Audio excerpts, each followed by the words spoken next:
Hello everyone, welcome to our YouTube channel. हमारा आज का सेशन रिग्रेशन चैप्टर से रिलेटेड है एंड अगर आप हमारे चैनल से पहले से जुड़े तो आपको पता होगा कि हमने रिग्रेशन के सारे टॉपिक्स ऑलरेडी डिस्कस कर लिए हैं। सिर्फ एक टॉपिक हमारा भी ड्यू है जहां हम लोगों को रिलेशनशिप देखना है between R that is coefficient of correlation and regression coefficient.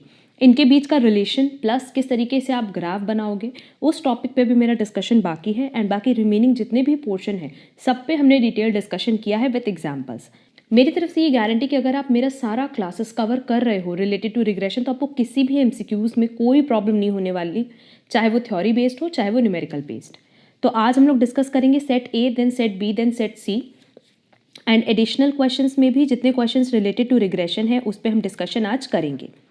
अच्छा, कोरिलेशन के लिए हमने ऑलरेडी अलग से क्लासेस अपलोड की हुई हैं जहां हमने उसके भी कुछ question set A B C जो रेलेवेंट है वो डिस्कस किए हैं और साथ ही साथ एडिशनल क्वेश्चन बैंक्स पे डिस्कस किया है। तो चलो फिर जल्दी से आज का अपना सेशन स्टार्ट करते हैं। हमारे पास सबसे पहला क्वेश्चन है क्वेश्चन नंबर 7 जो कि रिग्रेशन चैप्टर से रिलेटेड है।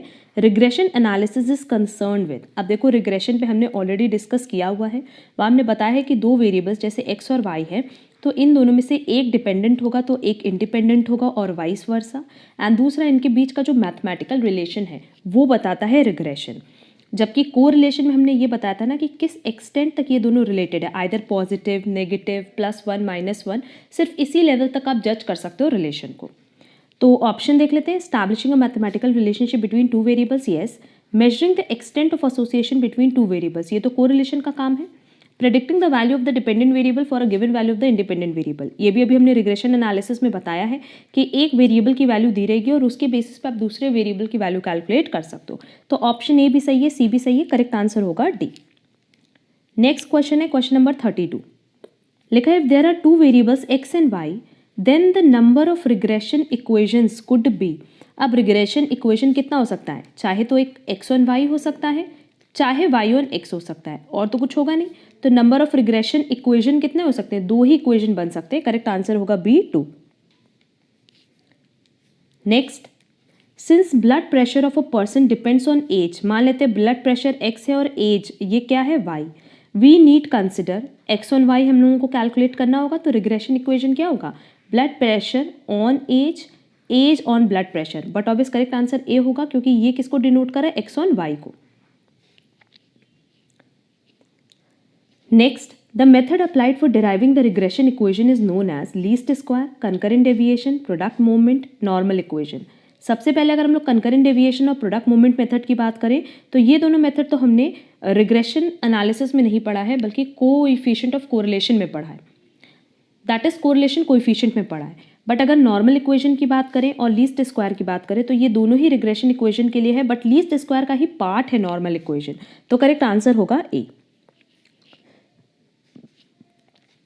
Next, the difference between the observed value and the estimated value in regression analysis is known as, observed value और estimated value का जो difference होगा उसको हम लोग error बोल सकते हैं, residue बोल सकते हैं, deviation बोल सकते हैं, A और B, बट ऑब्वियस उसको error भी बोल सकते हैं और residue भी बोल सकते हैं। तो करेक्ट आंसर होगा D, A और B। Next, the errors in case of regression equations are, अब जो भी एरर्स होंगे रिग्रेशन इक्वेशन में वो एरर पॉजिटिव भी हो सकता है, नेगेटिव भी हो सकता है या जीरो भी हो सकता है। तो ऑप्शन देखते हैं positive negative zero all of these. Next, the regression line of Y on X is derived by, अब देखो वाई ऑन एक्स है, अगर हम लोग ग्राफ की बात करें तो ये वाई एक्सिस है ये एक्स एक्सिस है। तो अगर आपको वाई ऑन एक्स निकालना है तो आपको वर्टिकल डायग्राम बनाना होगा और एक्स ऑन वाई निकालना हो एंड एक्स ऑन वाई निकालना हो तो हम लोगों को हॉरिजॉन्टल डायग्राम बनाना होगा। क्लियर? तो ऑप्शन देखते हैं the minimization of vertical distances in the scatter diagram, the minimization of horizontal distance in the scatter diagram. Y on X होगा तो वर्टिकल, एक्स ऑन वाई होगा तो हॉरिजॉन्टल, ठीक है। और क्योंकि हमसे वाई ऑन एक्स पूछा है तो करेक्ट आंसर होगा A. Next, the two lines of regression become identical, यही टॉपिक अभी हम बता रहे हैं कि कब आइडेंटिकल होता है कब परपेंडिकुलर होता है। इस टॉपिक पे भी हमें डिस्कशन करना है और क्योंकि हम ग्राफ के साथ डिस्कशन करेंगे तो वहाँ ये टॉपिक आप लोगों का क्लियर हो जाएगा। अगर कह रहा है कि दो रिग्रेशन लाइन जो बन रही है वो आइडेंटिकल है, इसका मतलब आर चाहे तो +1 होगा चाहे -1, तो करेक्ट आंसर होगा डी, ए और B. Next, what are the limits of the two regression coefficient. Regression coefficient की बात करें तो साइन तो हमने बताया कि दोनों का साइन सेम होगा, प्लस हमने ये भी बताया था कि अगर एक 1 से ज़्यादा है तो एक 1 से कम होगा या दोनों 1 से कम हो सकता है। बट आप जब दोनों का प्रोडक्ट निकालोगे ना तो बट ऑब्वियस वैल्यू हमेशा कितनी आनी चाहिए, लेस देन 1, और ये हमने रिग्रेशन कोएफिशिएंट की प्रॉपर्टीज़ में डिस्कस किया है। No limit must be positive, one positive and the other negative, ऐसा कुछ भी नहीं है। And product of the regression coefficient must be numerically less than unity. Correct answer होगा डी, कि आप कभी भी B X Y and B Y X करोगे ना तो इसकी वैल्यू हमेशा क्या होगी, लेस देन 1। करेक्ट आंसर होगा D. Next, the regression coefficient remain unchanged due to, अब ये ओरिजिन से अफेक्ट नहीं होता, सिर्फ स्केल से अफेक्ट होता है, तो करेक्ट आंसर होगा ए।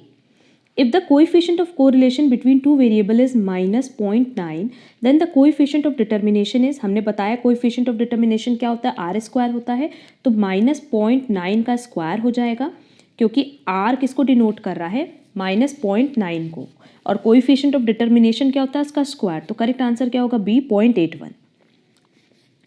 And set A का लास्ट क्वेश्चन है, if the coefficient of correlation between two variables is 0.7 then the percentage of variation unaccounted for. अब ये टॉपिक भी हमने बताया है कि टोटल वेरिएंस में से दो पोर्शन होता है, एक एक्सप्लेन्ड वेरिएंस है और एक अनएक्सप्लेन्ड वेरिएंस है। ये जो टॉपिक हमने डिस्कस किया है कोएफिशिएंट ऑफ डिटर्मिनेशन का, वहाँ ये पॉइंट डिस्कस किया हुआ है। तो हमारे पास आर कितना दिया हुआ है, 0.7, एंड हमसे परसेंटेज किसका पूछा है, अनअकाउंटेड का, तो पहले अकाउंटेड का निकाल लेते हैं, that is coefficient of determination निकाल लेते हैं, तो आएगा 0.49।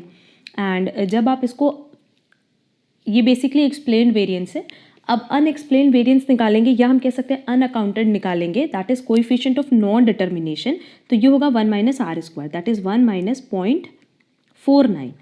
तो इसको फर्दर कैलकुलेट करके कितना आएगा, 0.51। क्लियर, और क्योंकि परसेंटेज में निकालना है तो करेक्ट आंसर क्या होगा, सी 51%। अब देख लो ये सारे टॉपिक्स, क्योंकि हमने अपने सेशंस में डिस्कस किए हुए हैं। पहले हमने बताया कि अगर आपका कॉन्सेप्ट क्लियर है, आपने सारे कॉन्सेप्ट्स क्लियर किए हैं स्टैटिस्टिक्स में, तो किसी भी क्वेश्चन में आपको कोई प्रॉब्लम नहीं होने वाली। और हमने मैक्सिमम हर चैप्टर के डिटेल डिस्कशन क्लासेस डाले हुए हैं, तो अगर वो डिस्कशन क्लासेस आप कर ले रहे हो ना तो आपको एग्जाम में किसी भी एमसीक्यूज में कोई प्रॉब्लम नहीं होगी। इन 42 क्वेश्चन में से कुछ क्वेश्चन कोरिलेशन से रिलेटेड थे, तो वो हमने कोरिलेशन के टाइम डिस्कस कर लिए थे, और बाकी जितने भी रिमेनिंग क्वेश्चन थे वो भी रिग्रेशन के टाइम डिस्कस कर लिए। इससे एटलीस्ट आपको ये भी क्लियरली पता चल जाएगा कि कौन सा कोरिलेशन से रिलेटेड क्वेश्चन है एंड कौन सा रिग्रेशन से। बहुत बार आप लोग इसमें भी कंफ्यूज होते हो क्योंकि मिक्स करके यहाँ क्वेश्चन दिया हुआ है। इसी तरीके से हम लोग सेट बी भी डिस्कस करेंगे नेक्स्ट क्लास में। जितने क्वेश्चन रिग्रेशन से रिलेटेड होंगे सिर्फ वो डिस्कस करेंगे, और बाकी कोरिलेशन वाले आपको कोरिलेशन की प्लेलिस्ट में मिल जाएंगे। अगर आज से किसी भी क्वेश्चन में कोई डाउट हो तो कमेंट बॉक्स में कमेंट करके पूछ सकते हो। एंड अगर आपको आज का क्लास पसंद आया है, वीडियो पसंद आई है, तो वीडियो को लाइक कमेंट शेयर ज़रूर करना। अब हम लोग मिलेंगे हमारी नेक्स्ट क्लास में जहाँ हम लोग सेट बी डिस्कस करेंगे। आज के लिए बस इतना। Thank you so much.